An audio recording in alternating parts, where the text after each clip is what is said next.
शुरुआत हुई थी 1991 में। यूनिवर्सल आइसक्रीम के नाम से कंपनी ने अपनी शुरुआत की थी और उसके बाद इन्होंने अलग अलग ब्रांड्स अपनी बनाई और देश में यम ब्रांड की सबसे बड़ी फ्रेंचाइजी है। और QSR यानी कि क्विक सर्विस रेस्टोरेंट, और जो लोग क्विक सर्विस रेस्टोरेंट या QSR के बारे में नहीं जानते, तो जैसा छोटे छोटे ऐसे होते हैं ना आउटलेट्स, जैसे आप किसी मॉल में गए, जल्दी से वहां पे फूड हॉल में खाना खाने चले गए, जल्दी जो सर्विस मिलती है, टेक आपको खुद को सर्विस करना पड़ता है, वहां पर आपको बिठाकर सर्व नहीं करते हैं, उसे QSR कहते हैं। तो यम ब्रांड की सबसे बड़ी फ्रेंचाइजी है, QSR चेन ऑपरेटर है। जून 2021 तक यानी अभी पिछले महीने तक ही देश भर में लगभग 166 शहरों में कंपनी की प्रेजेंस है और लगभग 700 स्टोर्स कंपनी खोल चुकी है। और वो सारी ब्रांड्स जो अगर आप बाहर खाने पीने का शौक रखते हैं तो आपको सबको पता है, पिज्जा हट, KFC, कोस्टा कॉफी, टेको बेल्स, ये सारी वो ब्रांड्स हैं जो कंपनी इनके स्टोर्स चलाती है। आइए पहले इशू की जानकारी दे दूं, उसके बाद मैनेजमेंट से बातचीत करेंगे। प्राइस बैंड है 86 रुपए से 90 रुपए। 165 शेयरों के लॉट में आप अप्लाई कर सकते हैं। 440 करोड़ तो जाएंगे कंपनी के पास इशू के बाद और 1400 करोड़ जाएंगे एग्जिस्टिंग इन्वेस्टर्स के पास। तो यानी कुल मिलाकर 1838 करोड़ के आसपास का इशू है। और लिस्टिंग के वक्त यानी इशू प्राइस, लिस्टिंग तो नहीं, इशू प्राइस पर जो है 10,800 करोड़ का कंपनी का मार्केट कैप बनता है। आइए हमारे साथ कार्यक्रम में शामिल हो रहे हैं कंपनी के चेयरमैन रविकांत जयपुरिया साहब। रविकांत जयपुरिया साहब नॉन एग्जीक्यूटिव डायरेक्टर हैं, चेयरमैन हैं और कंपनी के प्रमोटर भी हैं। तो उनसे बेहतर तरीके से इस कंपनी के बारे में कोई जानता नहीं और कोई हमें समझा नहीं सकता। 30 साल से ज्यादा का बड़ा भारी भरकम अनुभव है जयपुरिया साहब का, साउथ एशिया, अफ्रीका में फूड और बेवरेजेस कारोबार का, डेयरी बिजनेस का। तो जबरदस्त एक्सपीरियंस अब उनका इस कंपनी में काम आता दिख रहा है। जयपुरिया साहब, बहुत बहुत स्वागत है आपका। धन्यवाद जी बिजनेस के लिए वक्त निकालने के लिए और अपनी IPO पर हमारे दर्शकों से बातचीत करने के लिए। सबसे पहले यही बताएं सर, 440 करोड़ रुपए कंपनी में जाएंगे, बाकी पैसा तो ऑफर फॉर सेल के जरिए। इस 440 करोड़ रुपए का इस्तेमाल आप कैसे करने वाले हैं सर? ये मेनली जो फंड्स आएंगे वो डेट पे करने के लिए यूज करे जाएंगे और इसके बाद कंपनी करीब करीब डेट फ्री हो जाएगी। ओके अच्छा जयपुर साहब, एक चीज बताइए, वैसे आमतौर पर है ना जो कंपनियां होती है, जैसे for example Jubilant food work है तो खाली एक डोमिनो पिज्जा का कामकाज करती है, बर्गर किंग है तो एक ही उनके पास ब्रांड है ना। इस तरह से अलग अलग तरह की जो कंपनियां, वो वेस्ट लाइफ है तो खाली मैकडोनल्ड्स है। आपके दिमाग में ये आइडिया कैसे आया कि एक ही कंपनी में ढेर सारी ब्रांड्स हो, पिज्जा हट भी होना चाहिए, कोस्टा कॉफी भी होनी चाहिए, मतलब टेको बेल्स भी आपने ले रखी, यम ब्रांड आपकी है, KFC है। ये बिजनेस मॉडल आपके दिमाग में कहां से आया, कब आया, उसके बारे में थोड़ा फ्लैशबैक में जाकर बताएं सर। देखिए, ओरिजिनली ये यम ब्रांड्स पेप्सिको रेस्टोरेंट्स होता था। हम लोग पेप्सी के one of the largest bottlers हैं वर्ल्ड के, और इनिशियली हम लोग इसीलिए पिज्जा हट में आए थे और पिज्जा हट के बाद KFC में आए। ये दोनों ब्रांड्स यम ब्रांड्स आज ओन करता है, तो ये एक ही कंपनी से हैं, तो हम दोनों ब्रांड्स करना चाहते थे।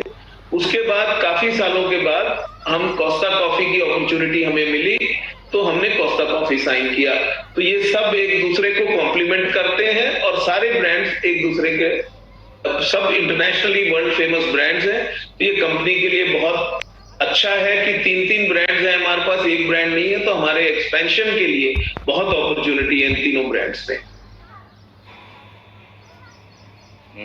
वही मैं देख रहा था सर, पिछले साल तो पैंडेमिक था, बड़ा हाल बुरा था, उसके बावजूद आपने नए स्टोर्स खोले। ये बताएं सर, पिछले साल में कितने स्टोर्स खोले और अब एक और चीज बताइए, जनरली हम ये कहते हैं कि ये स्टोर्स मैच्योर हो रहे हैं, अब इनसे अच्छी सेल्स और मुनाफा आना शुरू हो रहा है, सेम स्टोर सेल्स ग्रोथ की हम बात करते हैं, तो उसके बारे में भी जरा आइडिया दें सर। देखिए, हमने पिछले हर क्वार्टर में करीब 50 स्टोर के आसपास खोल रहे हैं। तो लास्ट 3 क्वार्टर में हमने करीब 45 से 50 स्टोर खोले हैं और हमारा ये विचार है कि गोइंग फॉरवर्ड ऑल्सो हम इसी तरीके से आगे एक्सपैंड करते जाएंगे। और पेंडेमिक का काफी इफेक्ट खत्म हो चुका है, एक्सेप्ट कोई लोकेशन जहां पे अभी भी लॉकडाउन चल रहे हैं। तो अब हमारा विचार है कि और हमारी थिंकिंग है कि ये सारे स्टोर मैच्योर हो जाएंगे और सब अच्छा रेवेन्यूज देंगे। जी। अच्छा सर, ये एक जो मैं आपके प्रोस्पेक्टस में देख रहा था, आपको कुछ वो रेवेन्यू देना पड़ता है शायद 6.3%, 6% के आसपास, KFC, पिज़्ज़ा हट वगैरह को शायद उनके ब्रांड यूज करने के लिए। तो क्या ये फिक्स रहेगा, आगे चलते हुए कम ज्यादा हो सकता है?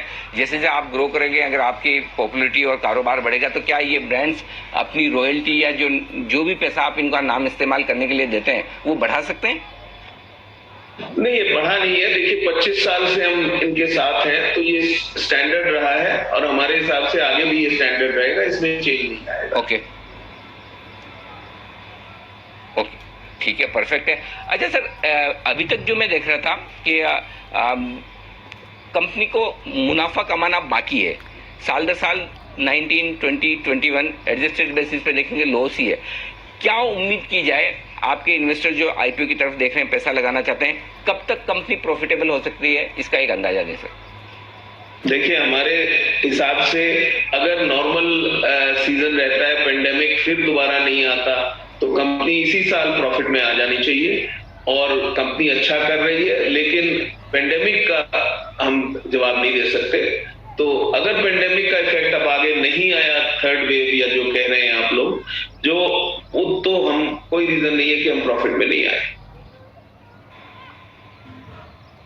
ओके, अच्छा, ये परफेक्ट बात है कि अगर माहौल ठीक ठाक रहा, सब कुछ ठीक रहा, तो फिर इस साल भी आप प्रॉफिट में आ सकते हैं, तो टर्न अराउंड हो जाएगा इसी कंपनी में। अच्छा सर, आपके DRHP में एक पॉइंट और था कि फाइनेंशियल ईयर 19 वित्त वर्ष 2019 में आपके स्ट्रेटेजी ऑडिटर ने रिजाइन किया था। उनको ये डर था कि कंपनी आगे सस्टेन कर पाएगी नहीं कर पाएगी, गोइंग कंसर्न के तौर पर रहेगी नहीं रहेगी। जरा उसके बारे में बताएं, क्या वो क्या पॉइंट था और क्या अब वो दूर हो चुका है? नहीं, वो ऐसा कुछ नहीं था। आई डोंट नो अब कहां से आपको ये खबर मिली है, बड़ी सही नहीं थी। हमारे कोई स्ट्रेटेजी ऑडिटर्स ने रिजाइन नहीं किया, कुछ नहीं हुआ। तो हमारे ऑडिटर्स सब बिग 4 के अंदर हैं और सब कंटिन्यू कर रहे हैं, कोई दिक्कत नहीं है। ओके, जो मैं आपके DRHP में से पढ़ रहा हूँ, 24 जनवरी 2020 को BSR and company chartered accountant से उन्होंने स्टेचुटरी ऑडिटर के तौर पर रिजाइन किया था और उसके बाद आपने वॉकर चैंडियफ एंड कंपनी को अपॉइंट किया था। ये वहाँ से मैंने खबर पढ़ी, आपके RHP में से लिए, आप एक बार फिर से चेक कर लें। एनीवे, अगर आपको इसके बारे में बट कोई नॉर्मल बेसिस में हुआ हो तो मुझे ध्यान नहीं है। ठीक बात है, ओके, कोई बात नहीं। अच्छा, अब ये बताएं सर, अगले 3 से 5 साल के लिए आपकी कंपनी का क्या विजन है, क्या आउटलुक है, किस तरह की ग्रोथ, किस तरह की प्रॉफिटेबिलिटी, किस तरह के मार्जिन से आप करने की उम्मीद रखते हैं? देखिए, मैंने जैसे आपको बोला कि हम लोग करीब 50 स्टोर हर क्वार्टर में खोल रहे हैं और हमारा उम्मीद है कि हम ये कंटिन्यू कर पाएंगे। और आगे मैंने आपको ये भी बताया कि हम इस साल प्रॉफिटेबल हो जाएंगे। तो इससे ज्यादा मैं फॉरवर्ड लुकिंग आपको मैं नहीं दे सकता। बट आगे फास्ट फूड का बिजनेस बहुत अच्छा लग रहा है, मार्केट में बहुत ग्रोथ की अपॉर्चुनिटी है और हम उसी को लेके आगे चलेंगे और अपनी ग्रोथ करेंगे। परफेक्ट, बहुत ही बढ़िया। आपके आईपीओ के लिए बहुत बहुत शुभकामनाएं। उम्मीद करें जयपुरिया साहब, आपके आईपीओ को तगड़ा और रेस्पॉन्स मिले। एंकर बुक भी आपकी काफी अच्छी बनकर आई है, काफी अच्छे इन्वेस्टर्स उसमें आए। हमारी शुभकामनाएं आपको। Thank you very much, thank you so much ji. Thank you. Devyani international, इस आईपीओ का हमने सुबह ही विश्लेषण किया। आईपीओ में हमारी राय है लिस्टिंग गेन के लिए भी और लॉन्ग टर्म के लिहाज से भी पैसा लगाने की। तो दीप, एक और आईपीओ आज खुलता हुआ देवयानी इंटरनेशनल। बिल्कुल सर, देवयानी इंटरनेशनल एक और आईपीओ खुलता हुआ और यहाँ पर अनिल जी ने आज सुबह आपको राय भी दी कि आप यहाँ पर इन्वेस्ट कर सकते हैं लंबे समय के लिए और अच्छी लिस्टिंग गेन्स के लिए भी।